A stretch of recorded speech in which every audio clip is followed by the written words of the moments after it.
नमस्कार दोस्तों, स्वागत है आपका स्टडी ग्लोव्स पे। देखिए, रशिया के खिलाफ वर्ल्ड के देशों का जो अग्रेशन है वो अब बढ़ता जा रहा है। यहाँ पे आप ये न्यूज़ जो देख रहे हैं बिल्कुल सही बात है।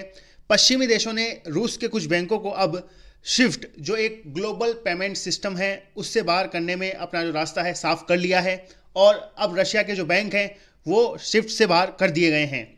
इस वीडियो में हम समझेंगे कि ये स्विफ्ट क्या है, ये किस तरह से काम करता है और सबसे बड़ा सवाल जो हमारे सामने है प्रेजेंट टाइम पे वो ये है कि पश्चिमी देशों का ये जो कदम है, ये जो रशिया को स्विफ्ट से बाहर किया गया है, क्या इससे रूस रुक जाएगा, रूस के ऊपर इसका क्या प्रभाव पड़ेगा, सब कुछ हम डिस्कस करेंगे इस वीडियो में। बहुत कुछ जानने को मिलेगा आपको। इसे प्रेजेंट करता हूं मैं, मेरा नाम है सौरभ स्वामी।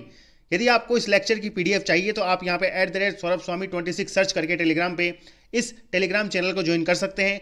काफ़ी इंपॉर्टेंट जो पीडीएफ है लेक्चर्स की वो आपको यहाँ पे मिलेगी और नोटिफिकेशन जो है वो भी वीडियोस के आपको जरूर देखने को मिलेंगे।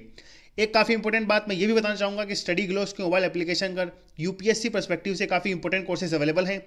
नोटिफिकेशन हमारे सामने आ चुका है, वैकेंसी जो है वो भी अब बढ़ चुकी है, तो आप यहाँ पे 10% का रेफरल कोड यूज़ कर सकते हैं और जो प्राइस है उसमें 10% का डिस्काउंट आपको मिलेगा।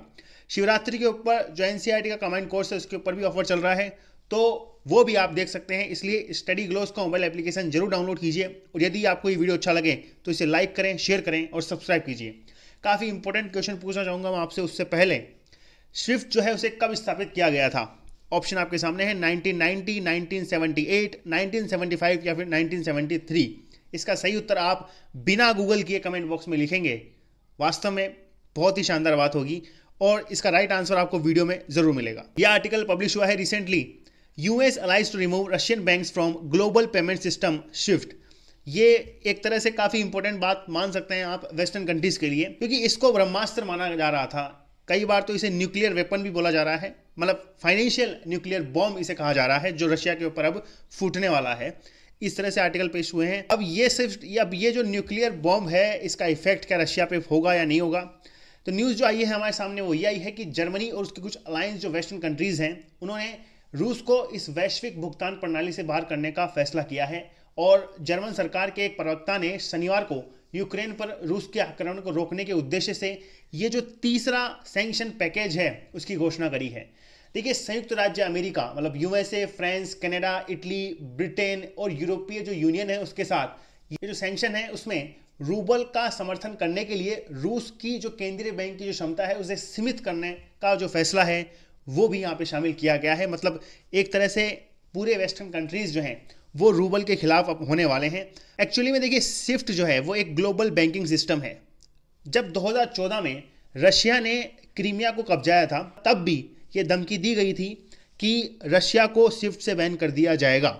उस समय रशिया की जो इकोनॉमी है वो बिल्कुल भी मजबूत नहीं थी और रशिया को इस कदम से काफ़ी नुकसान भी झेलना पड़ा था, जीडीपी में नुकसान हुआ था। तो रशिया यूएसए के इस स्टेटमेंट से काफ़ी ज़्यादा डर गया था। ये 2014 की बात है, लेकिन अब स्थितियां बदल चुकी हैं। खैर, पहले हम स्विफ्ट के बारे में जानेंगे। देखिए, स्विफ्ट जो है इसका पूरा नाम है society for world wide interbank financial telecommunications. ये एक सिस्टम है, जीमेल की तरह काम करता है और ये ग्लोबल बैंकिंग सर्विस को प्रोवाइड करता है। यहाँ पे इसकी स्थापना हुई थी 1973 के अंदर, तो हमारा जो सही उत्तर होगा वो होगा 1973।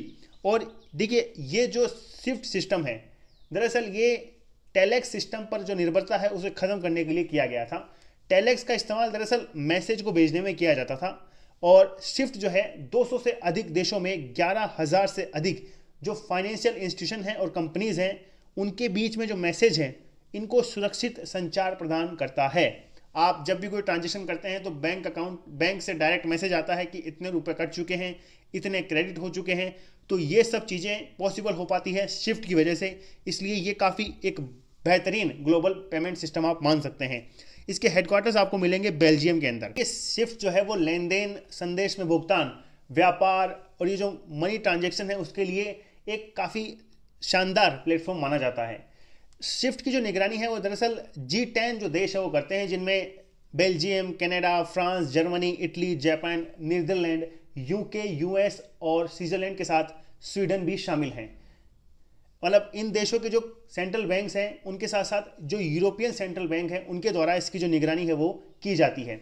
स्विफ्ट की जो एक खासियतता है वो ये भी है कि स्पेसिफिकली एक दिन में औसतन 4 करोड़ संदेश भेजे जा सकते हैं इस प्लेटफॉर्म की वजह से। इसमें बैंकिंग ऑपरेशन से जुड़ी हुई सारी जानकारियां शामिल हैं। शिफ्ट एक सदस्य स्वामित्व वाली एक सहकारी समिति है, एक तरह से ये कोऑपरेटिव सोसाइटी आप मान सकते हैं। ठीक है, इसकी इंपॉर्टेंस को आप एक एग्जाम्पल से समझ सकते हैं। 2012 के अंदर जब कुछ ईरानी बैंकों को शिफ्ट से बाहर किया गया था तो ईरान का जो तेल निर्यात है वो एक दिन में 30 लाख बैरल से अधिक गिर गया था। बहुत बड़ी बात थी उस समय। वहीं जब 2014 में रूस को शिफ्ट से बाहर करने की चेतावनी दी गई थी, उस समय रूस के वित्त मंत्री ने देश की जीडीपी में गिरावट की चेतावनी दी थी, जिसके बाद में रशिया के द्वारा कोई खास कदम उस समय नहीं उठाया गया था। एक चीज आप ये भी जान सकते हैं कि इसकी मनी लॉन्ड्रिंग से लड़ने के लिए 1989 में एक संस्था बनाई गई थी जिसका नाम है FATF। FATF का पूरा नाम है फाइनेंशियल एक्शन टास्क फोर्स। देखिए, इस फाइनेंशियल एक्शन टास्क फोर्स के दायरे में शिफ्ट के जो लेन देन है वो आते हैं। तो इसके ऊपर एक सब्सिडरी बनी हुई है, उसका नाम है FATF। अच्छा, सबसे पहले हम एक चीज़ ये समझते हैं कि अगर रूस इससे बाहर होता है तो क्या नुकसान उसे झेलना पड़ सकता है। देखिए, अगर रूस को शिफ्ट से हटा दिया जाता है तो इसका असर उसकी अर्थव्यवस्था पे पड़ेगा। सबसे बड़ी बात तो यह है कि इकोनॉमी को काफ़ी ज़्यादा डैमेज पहुंच सकता है। मतलब काफ़ी ज़्यादा तो नहीं बोलूँगा, लेकिन इकोनॉमी जो है इफेक्टिव हो सकती है।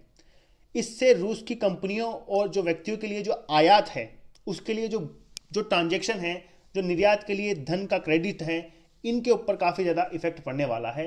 विदेश से उधार लेने में या फिर बाहर इन्वेस्टमेंट करने में रूस को मुश्किलों का सामना करना पड़ सकता है। शिफ्ट से बाहर होने पर जो ग्लोबल मार्केट है उसमें रूस की हिस्सेदारी काफ़ी ज़्यादा प्रभावित होगी और विदेश से धन प्राप्त करना काफ़ी ज़्यादा मुश्किल हो जाएगा। तो ये एक बड़ा नुकसान रूस को झेलना पड़ेगा यदि शिफ्ट से उसे बाहर कर दिया गया है तो। और 2020 में रशिया ने शिफ्ट के ट्रांजेक्शन की यदि हम बात करें, जो डेटा है हमारे सामने वो ये है कि 2020 में रशिया ने लगभग 1.5% जो ट्रांजेक्शन है वो शिफ्ट से किए हैं। ये देखने में तो काफ़ी छोटा नंबर है, क्योंकि रशिया काफ़ी बड़ी कंट्री है तो 1.5% काफ़ी बड़ा होता है। 200 देश इसमें शामिल हैं, तो ये बात आपको ज़रूर ध्यान रखनी है। तो इवन रशिया के लिए शिफ्ट काफ़ी ज़रूरी तो है, लेकिन एक सवाल काफ़ी इंपॉर्टेंट ये भी है कि इस शिफ्ट से बाहर होने पर रशिया के ऊपर क्या इफेक्ट वास्तव में पड़ेगा। देखिए, एक डायरेक्ट आंसर इसका यह है कि उतना इफेक्ट नहीं पड़ेगा जितना 2014 में पड़ता, क्योंकि 2014 में रशिया की इकोनॉमी काफ़ी कमज़ोर थी। अब जो परिस्थितियां हैं वो बदल चुकी हैं। 2014 में जब यूएस ने धमकी दी थी रशिया को कि हम आपको शिफ्ट से बाहर कर देंगे, तब रशिया डर गया था। लेकिन 2014 में ही रशिया ने इसके ऊपर काम करना शुरू कर दिया था। 2014 में रूस ने शिफ्ट का जो अल्टरनेटिव है उसे ढूंढने की कोशिश शुरू कर दी थी और 2014 में ही रशिया ने डेवलप किया था खुद का SPFS। ये भी एक फाइनेंशियल ट्रांसफर प्लेटफॉर्म है। ये रशिया का खुद का प्लेटफॉर्म है। सेंट्रल बैंक ऑफ रशिया के अनुसार 400 से ज़्यादा फाइनेंशियल इंस्टीट्यूशन जो है वो SPFS में शामिल हुए हैं, जिनमें से अधिकांश बैंक है। तो ये रशिया के लिए वास्तव में काफ़ी बड़ी बात है। और उससे बड़ी बात तो ये है कि 2020 तक Armenia, Belarus, Germany, Kazakhstan, Kyrgyzstan, Switzerland और 23 जो विदेशी बैंक हैं वो भी SPFS नेटवर्क में शामिल हो गए थे। ये रशिया के लिए वास्तव में काफ़ी बड़ी बात है। रूस अब अपने घरेलू लेन देन का लगभग 20% जो है वो SPFS के इस प्लेटफॉर्म के माध्यम से करता है। हालांकि एक चीज़ मैं आपको ये बताना चाहूँगा कि ये जो रूस की जो प्रणाली है वो शिफ्ट जितनी तेज नहीं है और लेन देन जो है वो भी काफ़ी महंगा है, लेकिन रशिया के लिए अल्टरनेटिव तो है जिसका नाम है SPFS। इसीलिए कहा जा रहा है कि यदि रशिया शिफ्ट से बाहर भी होता है तो भी कहीं ना कहीं उसे डायरेक्टली ये कहना कि रशिया रुक जाएगा बहुत पॉसिबल बात नहीं है। और देखिए, रशिया के पास तो ऑप्शन काफ़ी ज़्यादा है। रशिया का करीबी दोस्त चीन जो है उसकी मदद कर सकता है। माना जा रहा है कि यदि वेस्टर्न कंट्रीज रूस को शिफ्ट से बाहर कर भी देती है तो वह चीन की मदद लेगा, क्योंकि चीन के पास भी खुद का सिस्टम है जिसका नाम है CIPS, मतलब cross border interbank payment system.